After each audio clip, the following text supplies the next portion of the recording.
Hey, it's Sparky, Fifer, 1250 AM, The Fan, here in beautiful Milwaukee, Wisconsin, along with our guy, Nathan Marzion. You can follow Nathan on Twitter at Nathan Marzion. Follow me at Sparky Radio. And, of course, you can download Green and Growing on your Odyssey app, wherever you download your favorite podcast at, or you can also check it out on the Odyssey Sports YouTube page. We normally record Monday and Thursday nights, this being Monday evening at around 5:30 or so, as we record this one, live streaming it on the Odyssey Sports YouTube page. Okay, Nathan Marzion, let's get into it here on these Summer League games. Now, let's remind everybody of Marzion's take on Summer League games. Yeah, Summer League games, who cares? Blah, blah, blah, blah, blah. Overrated. I'm not going to let myself overreact to a bunch of Summer League games, blah, blah, blah, blah, blah.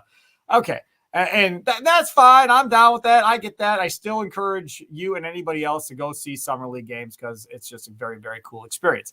Having said all of that, now through the first two games, Marzion, did you watch them, I guess, to the first one because you weren't that excited about them to begin with?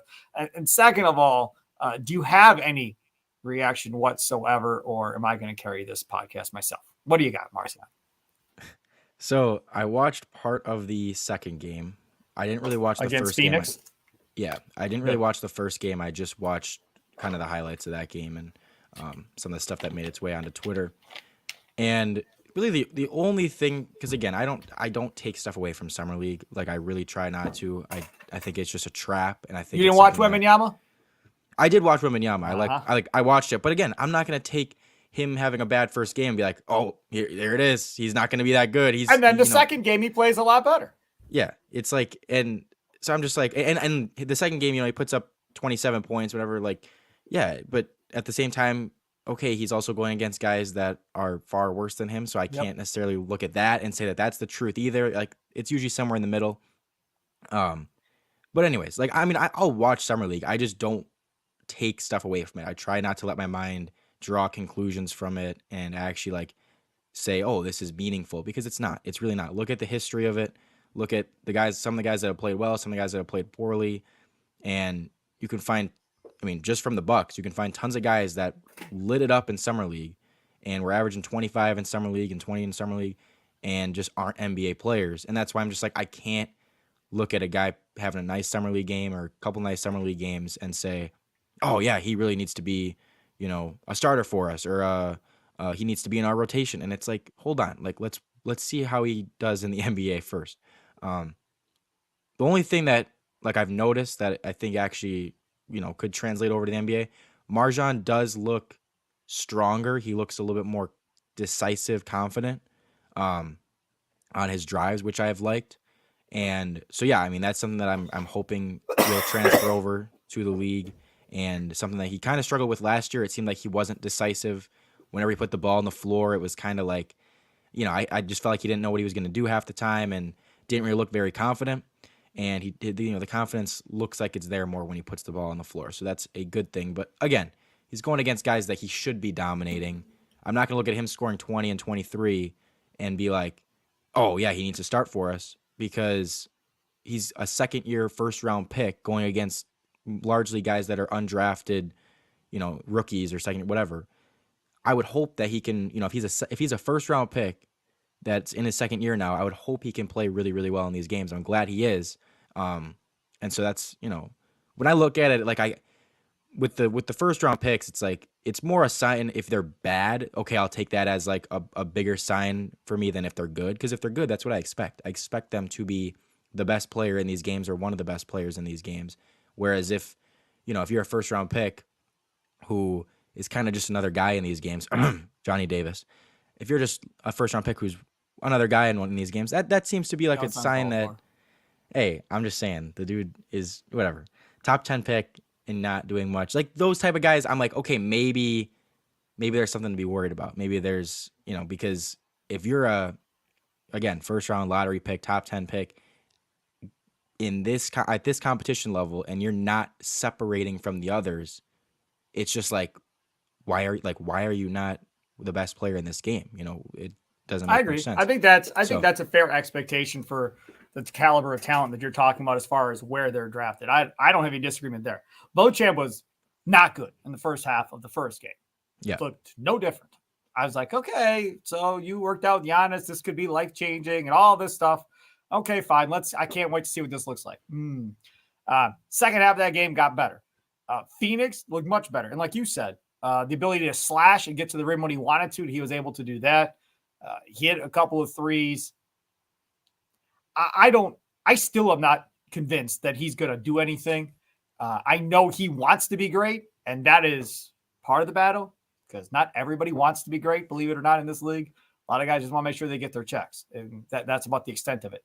This dude's willing to work and put in the time to try and continue to improve his game. So we'll see what this looks like. It is good, as you pointed out, that he's better than he was last year in the same summer leagues, right? He looks better than he did last year. So he has improved. Has he improved to the point where I think he's going to be in the rotation? It's only summer league. We'll see when we get to preseason, but I don't think he's in a rotation right now. If it's me looking at this Bucks rotation, I don't think he's playing. Then you look at Andre Jackson. Good Lord. Listen, you said it when they drafted him, and I didn't disagree. Like, you got to be able to shoot some, and we're going to put you out there with Giannis. I mean, I'm not going to say he was as bad as you in that video you tweeted out, but it was similar. It's pretty similar, Marzion. He looking like you in that video in these summer league games so far. Now, he had a putback dunk in that Phoenix game or follow dunk. That was cool. Like, and he did it, and the announcers, who was it, Channing Frye? He's like, they say he's got hops. Great. So he's got hops. That's good. Smart basketball IQ guy, right? Knows to make the right pass. Good defender. Team guy first. All about the team. And those are all good things. But to your point, if Beauchamp can't shoot, this dude can't shoot, and then the other guy that they took, the other second-round pick, who Livingston, they gave a 4-year freaking deal to, now we know why Rich Paul was like, don't draft my guy. Don't draft my guy. Let him get to the Bucks. Don't draft my guy. Well, now I know why. Because Horst made this deal with the devil of, we'll give you all this $7 million. Now again, $7 million over 4 years ain't squat, right? So it's not a lot of money. But for the last pick of an NBA draft, that's crazy talk. Crazy talk. And we'll get to the interview that he did talking about this dude from Kentucky. When we get to that point, he too hadn't looked all that good to me. Like that. I'm not overly excited by what I see about him. He's an athlete. And I'll tell you what's concerning me a little bit, Marzion. I'll tell you what's concerning. John Hammond, who's no longer the GM in Orlando, by the way. I don't know if you missed that or not, but no longer the GM. Now he's some senior consultant. I think John's like ready to retire and be done. So he's just kind of help out. When John Hammond was in Milwaukee, and I love me some John Hammond, but John Hammond wanted guys that were long, that could jump out of the gym, run, athletes. That's what he wanted. Shooting, not important. He wanted everything else. I swear to God, outside of DiVincenzo, who have they drafted that's been an actual damn shooter outside of DiVincenzo in the last decade? All they draft are guys that can get out and run. Jennings could get hot, yes, but he wasn't that guy. They don't draft shooters necessarily. And we'll get to the Horst interview because he said something in there. I really want Marzion, who's the numbers guy in this show, to tell me that he's right. I didn't go through the time of looking up all these numbers. He said something in there, and I was like, huh? What? What are you talking about? And I didn't go look. But I'm sure Marzion will be like, oh, no, Spark, he's right. He's right. You're overreacting. And that's fine when we get to that point. But seriously, they don't draft guys that shoot. Who am I missing? AJ Green, he was undrafted. They didn't draft him. They just gave him a deal, too. The only other guy they drafted that was a shooter was Rashad Vaughn. Stop.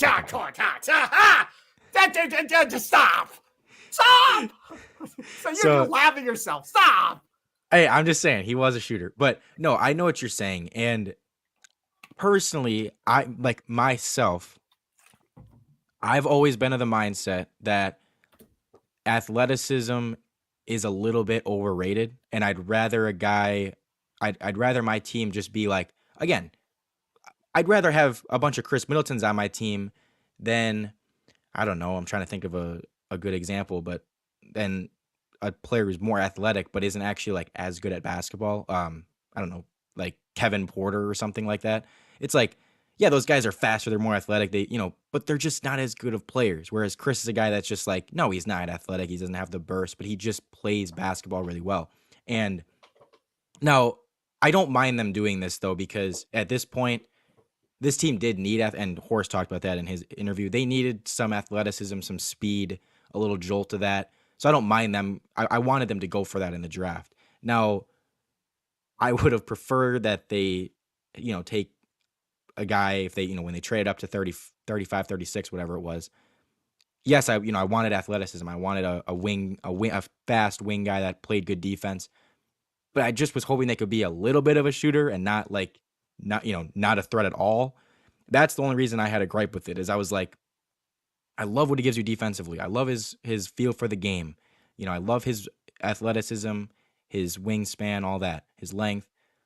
I just like if a guy is that much of a non-threat shooting the ball, that's where I'm like, okay, some of that stuff, it almost counteracts some of that stuff because it's like if you're that bad offensively from the perimeter, it really can screw things up. And all of a sudden, yeah, you're playable defensively, you're playable in all these other assets of the game, but in the most basic one of shooting, you're not. And that's just where I'm like, that's the only reason I had a little bit of a gripe with the pick.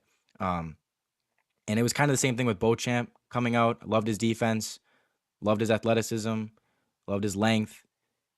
And he was kind of the same way where I was like, he is, there's that much of a question mark offensively that I'm like, I just don't know what he'll turn into because he does seem to be pretty far away. It's not like someone that is, he's a 32% 3-point shooter. That's not great, but he easily could improve a little bit and be solid. Like, no, Andre Jackson was like a 25% 3-point shooter. I think Beauchamp coming out was 27, and there's some serious question marks about that aspect of their game. So yeah, they've definitely started to go more towards the athleticism and the speed and all that, which is good. I just don't want them to go too far towards it where we're back to 2015 Bucks where we started the longest, the longest starting lineup. It was like MCW, Chris Middleton, Giannis, Jabari, and Greg Monroe. But you're like, okay, really only one of those guys can shoot. And it's like they weren't that good. They just were long and athletic. So yeah, I don't want them to go too far towards that. I don't mind them using a couple picks on some athletic guys, but the shooting is definitely a concern. And, I don't know. It's hard to just trust that aspect of their game is going to develop. But at the same time, if I had to choose between, and I'll ask you this question too, if you had to choose between shooters who aren't very athletic and don't play good defense or non-shooters who are pretty athletic and do play good defense, which would you rather have? So Grayson Allen or Andre Jackson? Yeah, pretty much. That's pretty much it. Yeah. Grayson Allen's but Grayson Allen's going to play over Andre Jackson. But Grayson's an okay defender. I would say more like AJ Green versus Andre Jackson. Oh, AJ Green's definitely going to play. Because of who you have on the floor with it's Giannis. You'd rather have let me explain. You'd rather have AJ Green than Andre Jackson as like added to this team? Like they already did put him under contract. Yeah, but I'm just saying like if let's say neither of those guys were on the team on draft night and they trade up to 36 and they had opportunity to draft AJ Green or they could draft Andre Jackson, which one would you rather draft? The shooter. Yeah, give me the shooter. Rather draft for me, I'd rather take the athletic guy that can't shoot in that spot because to me, again, we need some youth we need some athleticism right now, and I think that those guys have a little bit higher ceiling because what they're bad at is more teachable than telling AJ Green, hey, just be more athletic, play better defense. That's not as easy as teaching Andre Jackson to shoot. This is the thing. I think it depends on who are your superstars on your team, right? If I'm Phoenix, Jackson makes all the sense in the world. I got shooters in Beal and Booker and Durant. I'm good. I got enough. Like, I'll take him to come onto the floor and help defend with 3 shooters around him. He doesn't have to shoot. Like, that's fine. He just has to get out in transition for Kevin Durant to outlet the ball you two or Beal or Booker. Fine, that makes sense. When your superstar can't shoot all that great either, and he's your best player, then you do have to surround him with more shooting. Like, to me, that just makes a lot of sense. Middleton can shoot it, yes, but health is a question with him, right? We don't know. Drew Holiday, hit or miss. Sometimes he'll throw up 40. Other times you're like, okay, he's not feeling it tonight, and we have to go in a different direction. So to me, with this team, it made more sense to get a shooter more than a guy that has no idea what he's doing out there. Now, when they hired Adrian Griffin, as we've talked about, player development, that was his top floor thing. That was the number one thing, right? Jimmy Butler, I wouldn't be where I am without Adrian Griffin. Okay. So now you get these dudes that you're going to try and develop and get better. I said it. I've said it since the season ended. They looked old and they looked slow. So I'm with Jon Horst. Yes, they had to get younger. They had to get more athletic. I agree. I'm with you. My problem is, however, and again, like you said, it's only summer league. I don't think it matters with Jackson. Like, I don't think this is who this dude is right now. Now, maybe next year in summer league, he'll shoot a little bit better after a year of working with these coaches and stuff, and they'll figure it out. But as of right now, this is kind of who this dude probably is going into the season.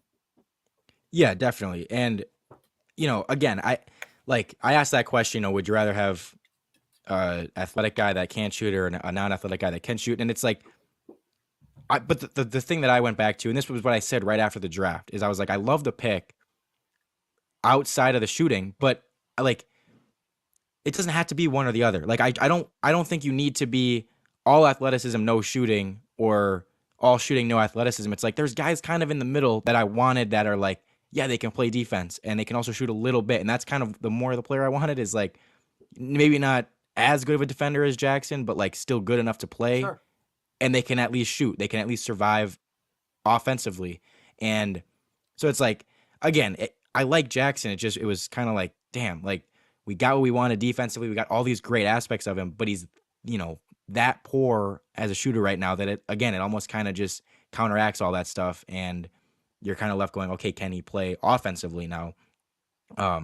Because ideally you want that youth and athleticism, but you don't want it to be with a guy that is that bad shooting. You want it to be like, we get younger, we get more athletic, right, and a guy that is at least a capable shooter. So who knows? I mean, yeah, some of it could be, and I try to tell myself this after the draft, some of it could be the system that helps him work. If they run some different offense, if they're trying different things, maybe there is a way a non-shooter can survive next to Giannis. I don't see how that's the case.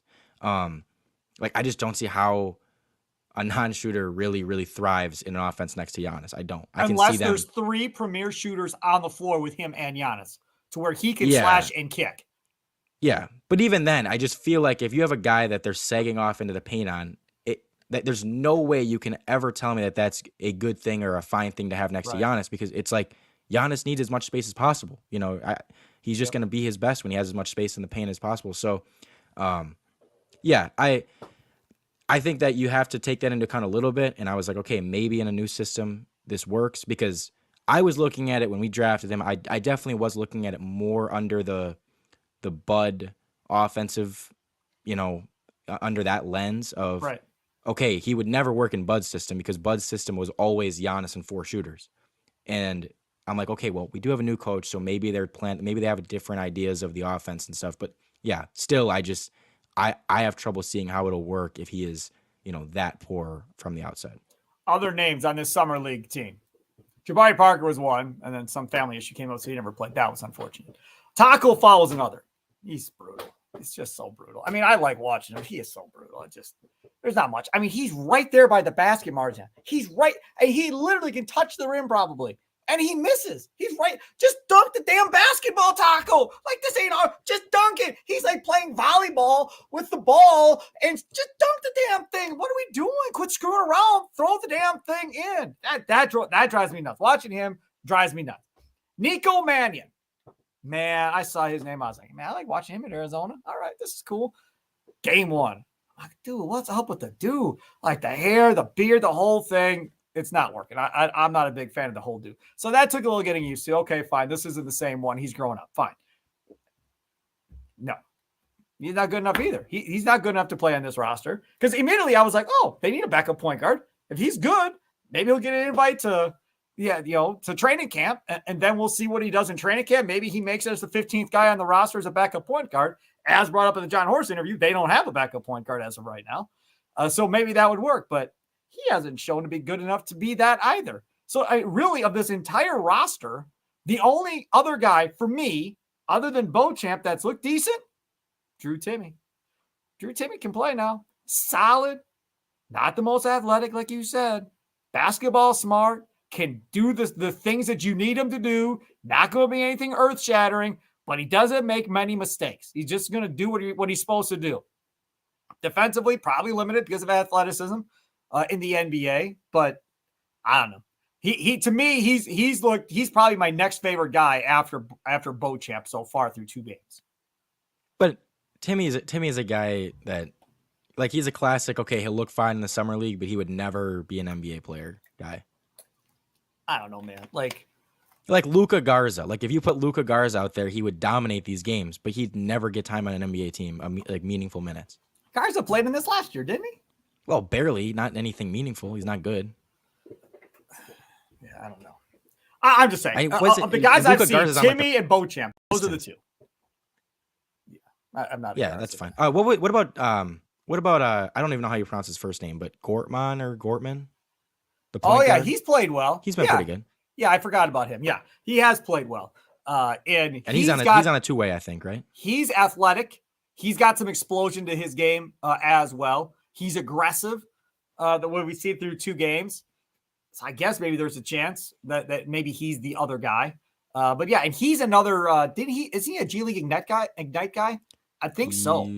I think he's a G League guy too, if memory serves correct. Overtime Elite, I think. Overtime Elite, yeah. But he's one of those G League guys that instead of going to college, he went over there to do the G League thing. So that would be another guy. I forgot about him. That's my fault. Thanks for pointing that out. All right, next one.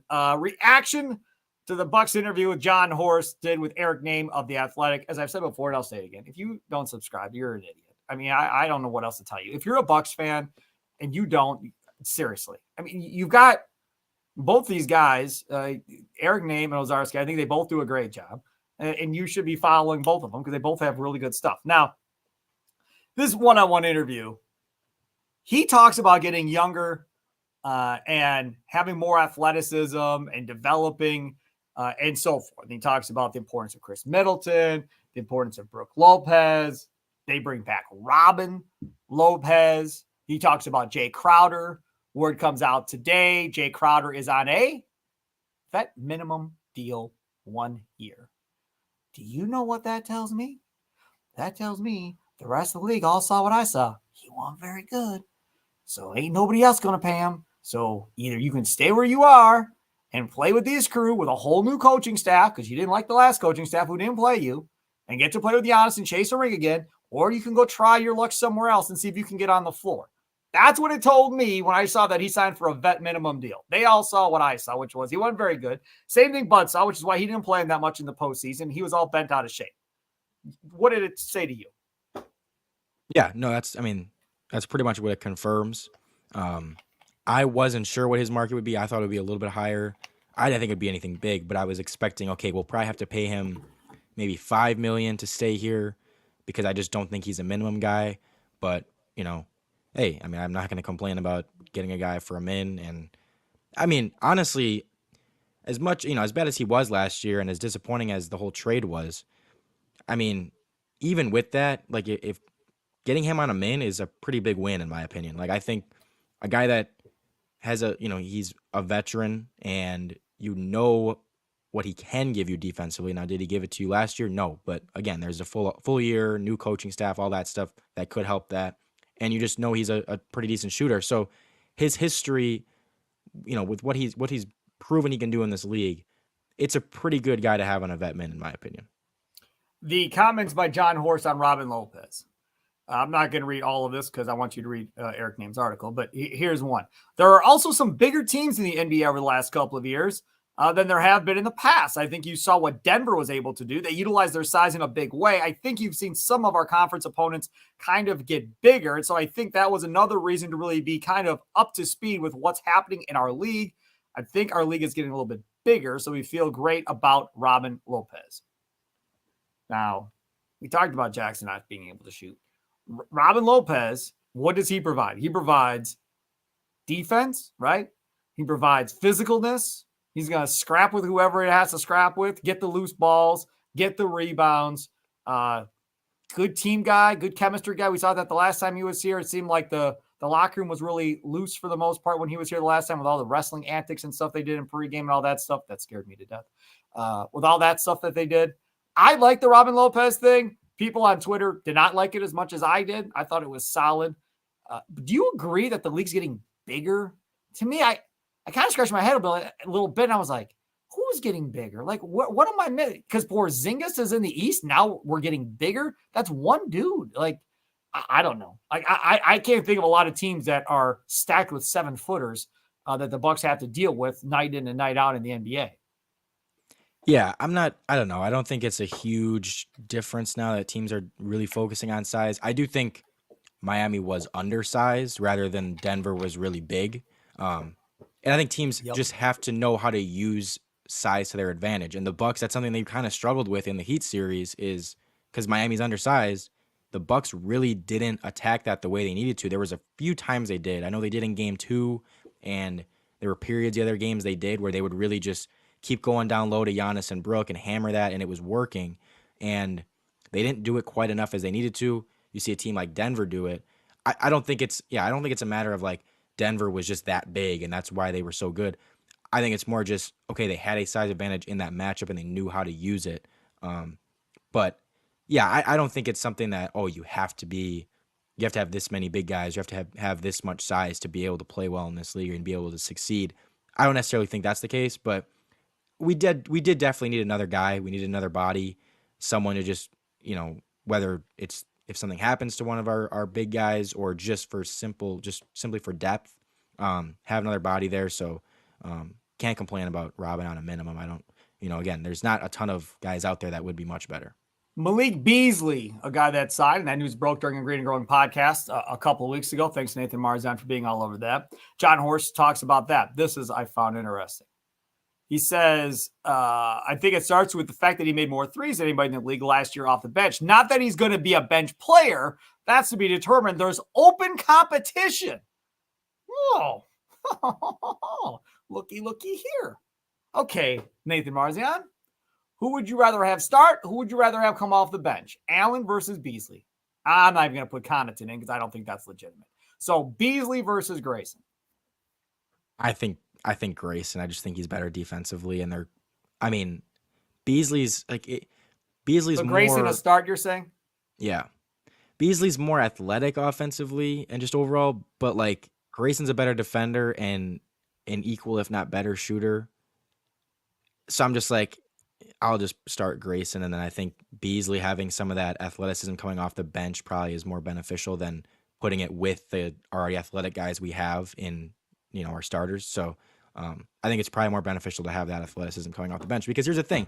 People are going to sit there and I know right away people are going to be calling for, we don't need, like, Grayson can't be our starting shooting guard. We need to start Beasley, blah, blah, blah. But then if they start Beasley, everyone's going to complain that our bench has no athleticism, no spark and all. And it's like, well, that's because you started Beasley, and like that's because you're taking your athleticism and all putting it in the starting lineup. Right. Same with if you started Marzion. It's like you have to kind of balance out a little bit. I think that's part of the reason some of these teams keep, guys like Hero or guys like Poole and on the bench and as their sixth man. It's because you need some of that to run the second unit. Yep. And you can't just put it all in the starting lineup. Otherwise, when those guys go out, you're going to kind of struggle. Couldn't have said any better, so I'm not going to elaborate on it because I think he hit it perfect.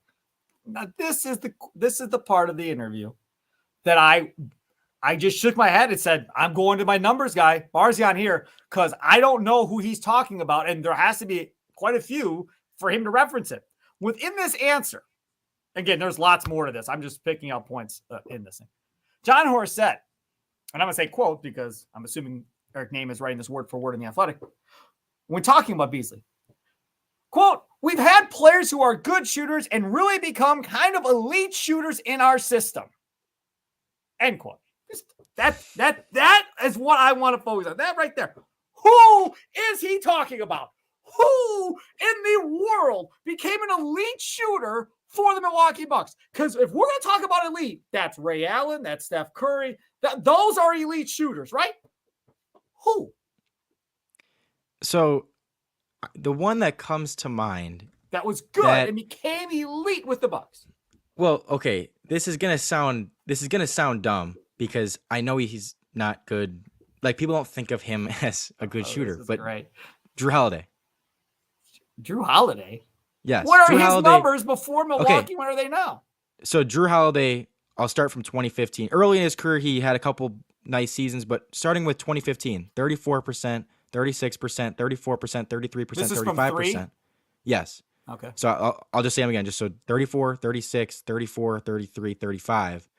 And then comes to the Bucks 39, 41, 38. That's not elite. I mean, it's yes, better. 39, 40% is elite. It's good. Yeah. And then I was going to say, I mean, Grayson, but Grayson was already a good shooter he didn't get any much better with us. He said we've had players. I'm sorry. If you want to go with Drew, okay, I'll give you one. And that's not even a good. I don't think that's a good. Yeah. Good to elite? Because that means Drew Holiday was a good shooter. Now he's an elite shooter. Like 3-point contest. Here's our guy. Go get him, buddy. You got him. Like we don't. Come on, man. Like there's just no way. If I would have been Eric Nehm, I would have started laughing and said, John, seriously, who are you talking about? Like who went from good to elite? Yes, you could say it, and we're just gonna gloss over and move on. But that's not who I am. I read this stuff and I go word for word and see what these guys say. And I'm sorry, I call BS on that. Like I don't know who these guys are that you're talking about that I clearly am missing, because I feel like every year on the big show or on the Green and Gold, or not Green and Gold post game show, but on the post game show after Bucks games I did for all those years, it was always we need shooting, we need shooting, we need shooting, we need shooting, and this dude's talking about we've had players that have gone from good to elite in our system. All right, stop. I've got 2 more for you. These again, these are stretches, whatever you got. Well, they're both like for 1 year that they went from good to elite. For 1 year, Bryn Forbes went from 38 to 40. Oh! He went from 38 to 45 with us. And Bobby Portis went from 36 with the Knicks to 47 with the Bucks in 1 year. Now he went back down to 39 and 37. But he had a year. How many games did Forbes play that year? 70. Oh, that's good. That's a good size amount. All right, so maybe he's using these 1 year sample sizes. But again, both of them, I mean, neither one of those guys was like, and same with Drew, like that's not like it carried over to the playoffs. It's not like they were huge 3-point threats for us all season. Like I feel like they just kind of had random good years, or, good in the regular season, but as soon as it mattered, they didn't really play as well. So Bryn Forbes. God, I was so happy when they got rid of that dude. I was done. And even Forbes was like he was known as a good shooter. It's not like he went from like, oh, he's an average shooter to he's a great shooter with the Bucks. Right. Yeah, no, I hear you. I'm just saying, like maybe that's what Jon Horst would point to.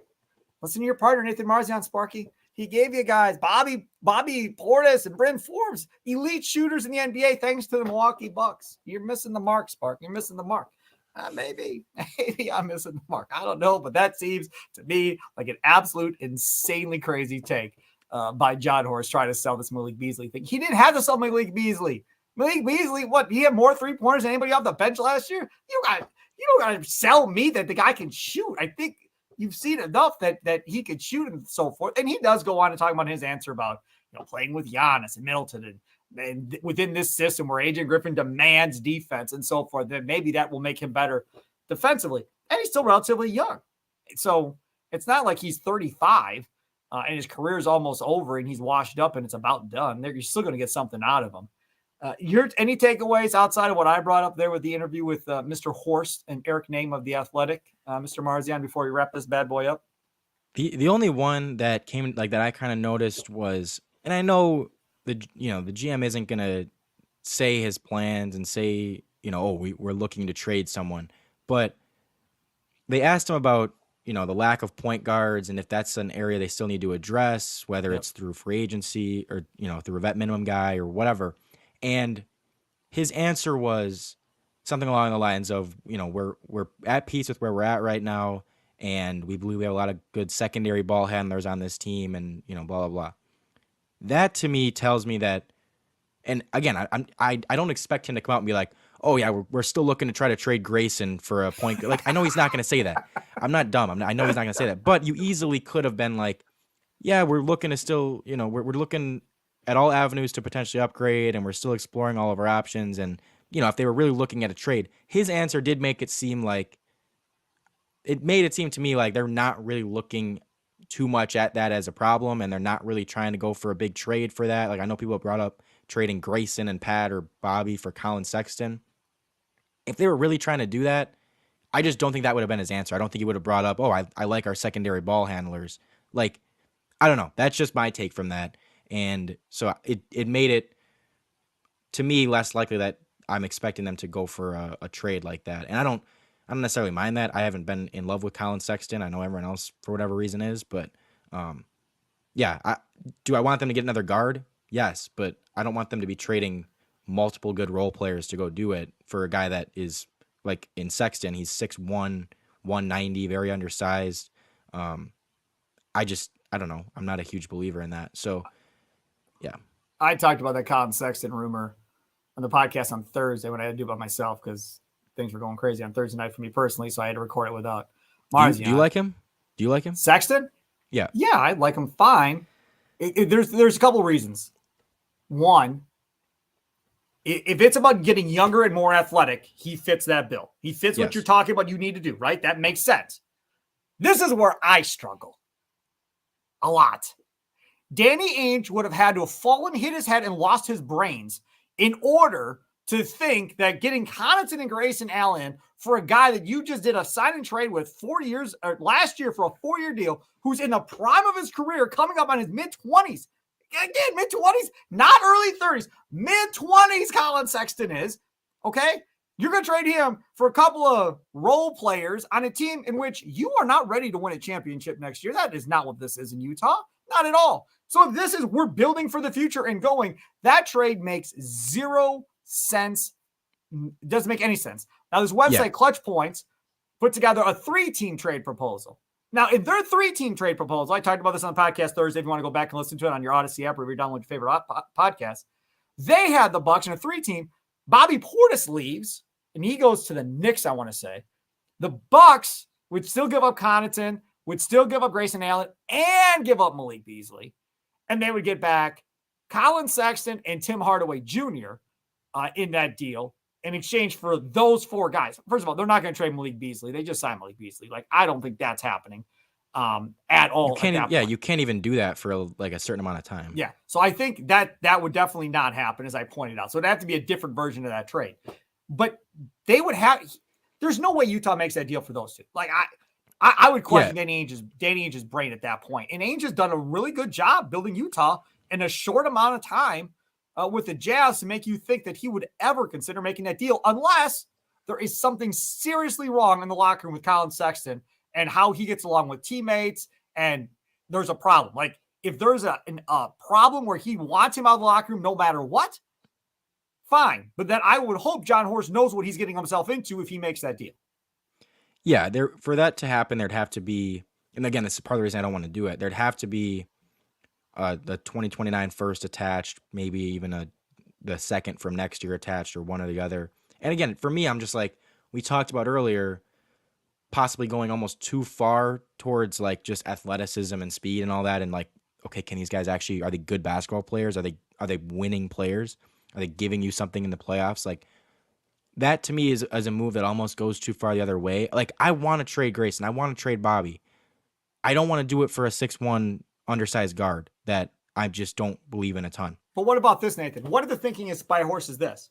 Hey, listen, if we get Sexton for a year, because we got him for 3 years. If we get Sexton this year and we can mold him and Griffin can work with them and Holiday and all this, and he becomes that guy, we're like, okay, he's our point guard going forward now. Now that gives you the opportunity to move Holiday if you want, to get you that veteran too, to play with Sexton and Middleton and Giannis and Lopez that following year. And Holiday now becomes a tradable asset going into essentially the last year of his deal or whatever it would be the following summer. Now you have your future point guard. You have a future 2, 3, whatever Beauchamp is going to be with Sexton to go with Giannis. And now you're starting to build those younger guys with Giannis if Sexton works out. Now, again, it's a big if, but maybe that's part of the thinking. But I mean, I understand that. But at the same time, again, and if this was like, okay, you can just turn Bobby into Colin Sexton, sure. But if you're giving up Grayson and Bobby, or Grayson and Bobby and a pick, or Grayson and Pat and a pick, at that point, I mean, I know depth is overrated in the playoffs and stuff. You only need to be like 8 deep, but they won't even be 8 deep at that point. If you traded all that, your 6th, 7th best guy would be Marzion.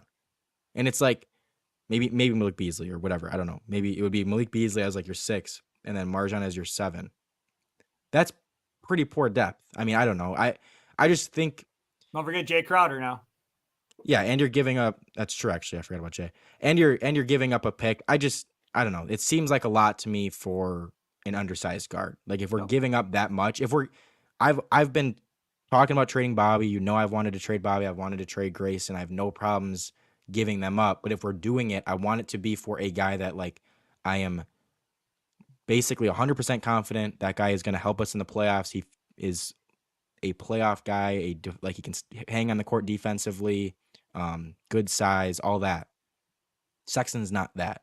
And I know he gives you, he fills a need, yes, but I don't know if it would totally work. And I don't want to give up multiple guys, multiple role players and a pick for a guy that I'm just not sure it would work. It does make sense though, Marzion, that they draft 2 wings and then say they're both on the 15-man, and then you sign Green, the shooting guard. I mean, it would line up that they would trade Grayson to get a backup point guard. I mean, it does that from that perspective. That kind of does make sense that they're going to go young, kind of at that position, in exchange for getting a backup point guard that they like.